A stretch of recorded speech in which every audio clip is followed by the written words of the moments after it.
Hello and welcome to prompt number 90. Just a reminder, if you haven't watched the other 89 episodes, you don't have to. This is a sort of one-off drawing per thing. There's no continuity. Okay, let's see what this week's prompts are. We have telescope and piano. Ooh, look how blown out that is. All right, here we go.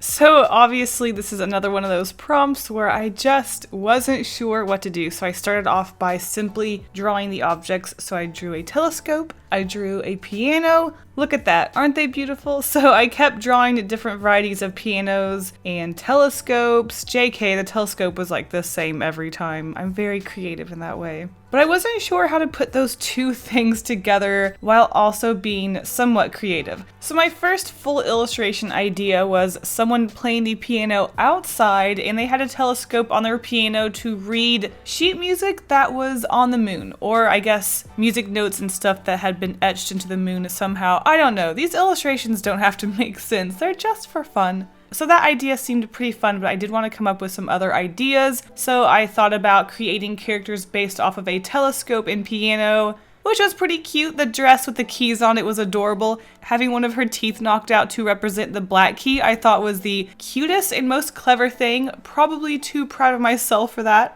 Anyways, so I wasn't sold on just drawing characters based off of these things, so I came up with an idea of someone sitting at a piano, looking at different objects that were sitting on their piano and looking sad. I wasn't sure yet. So what I ended up going with might as well be an Inktober spinoff. I am so sorry if you guys are sick of these black and white drawings, but honestly, with my newfound, I guess, obsession with my ruler hatching, I think I might just be really obsessed with these lines and creating texture and creating different tones of black and gray with my lines and stuff. It's just been a lot of fun. So for this illustration, basically what I was thinking is that I wanted to do another spooky October Halloween illustration. So what is more spooky than a dang piano? I don't know why pianos always end up with ghost stuff. There's that scary piano in Super Mario 64. There's always ghosts playing piano or something. I don't know. Maybe because people don't play pianos these days and grained pianos are just... I don't know. I don't know why I'm trying to even make sense of this because I don't know why pianos are always ghostly.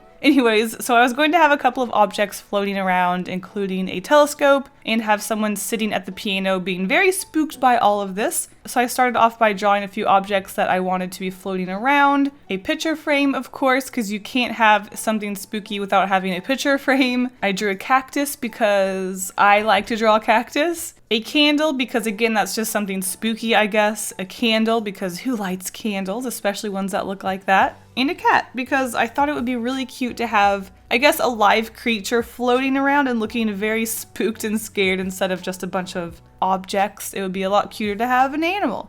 And I like cats.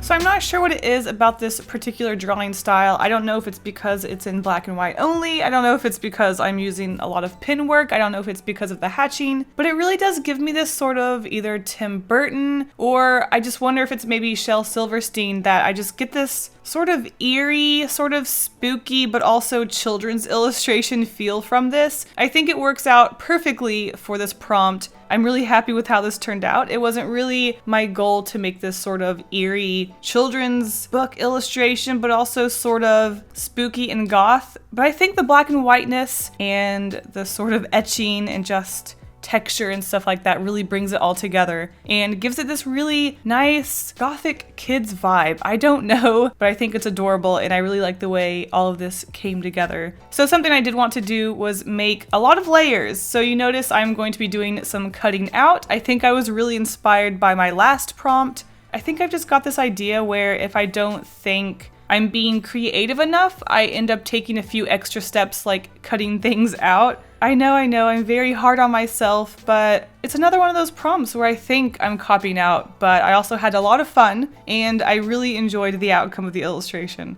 So there's a few layers going on. I have the background, which is a night sky with lightning and stars. Don't question why you can see the stars when it's storming outside. I didn't think that one through, please excuse me. I wanted to have the night sky, but I also wanted to have a spooky storm. Couldn't decide. Did them both. Didn't think it through. I know, clouds should be covering the stars.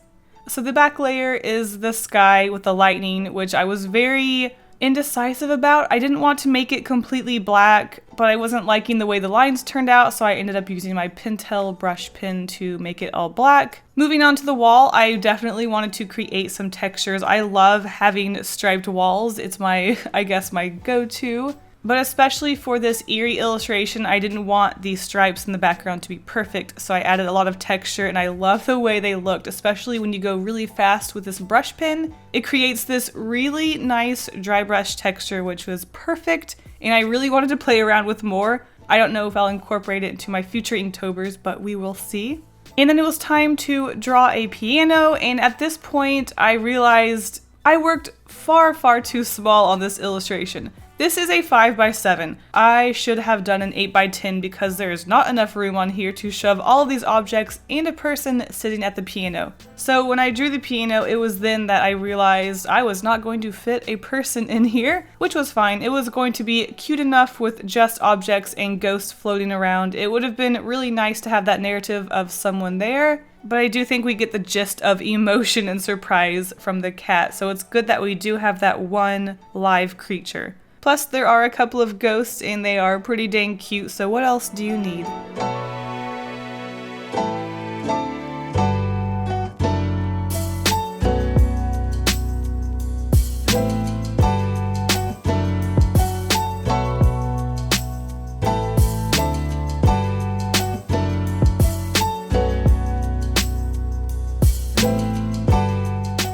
This is the part that I was dreading on my last prompt. I didn't want to cut out a bunch of small objects, but I did want to create a 3D effect this time, much more than I did on my doll one. I did want the objects to be floating around, I did want to get that 3D effect, and I was not going to get that by just adding shadow behind them with my art supplies, so I knew I was going to have to cut things out, and you know what? I was very accepting of it this time.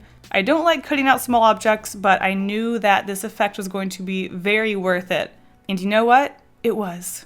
So then it was time to cut out all of these little tiny objects, which actually wasn't as torturous as I thought it was going to be. I was able to use my tiny scissors for the most part, and for the really smaller, tiny little tight spots, I had to break out my X-Acto knife to get in there, which I'm not good at. I am not good at using my X-Acto knife to cut out small objects. I don't know how people do it, but it worked out okay.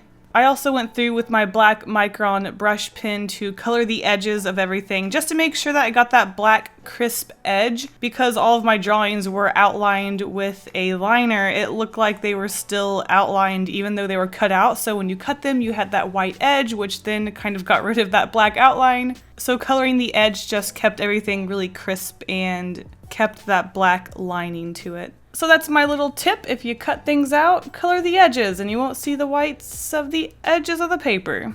That's a Kasey tip.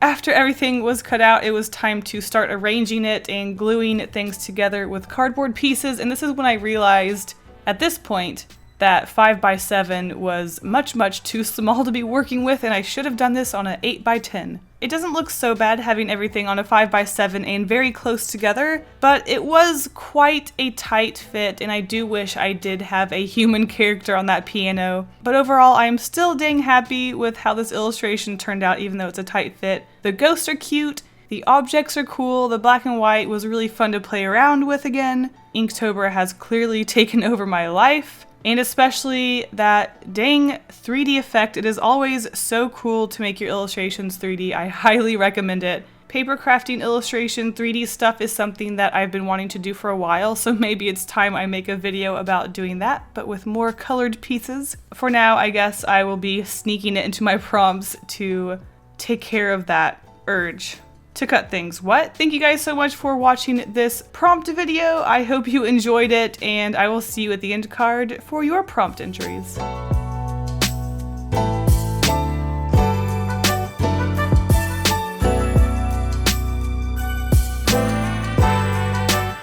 I love how so many of you got a little bit gruesome with the prompt carpenter, mask, handcuffs, and dollhouse. So of course we will start off with Tully Draws, I'm sorry, who legitimately just drew a murder scene of someone coming in and murdering a child.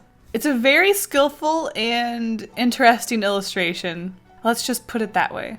And Head of Lettuce, who did a very literal drawing of these prompts, but at the same time, it's very eerie, and I just love that about this. So thank you all so much for joining in, and I will see you in the next video. Bye!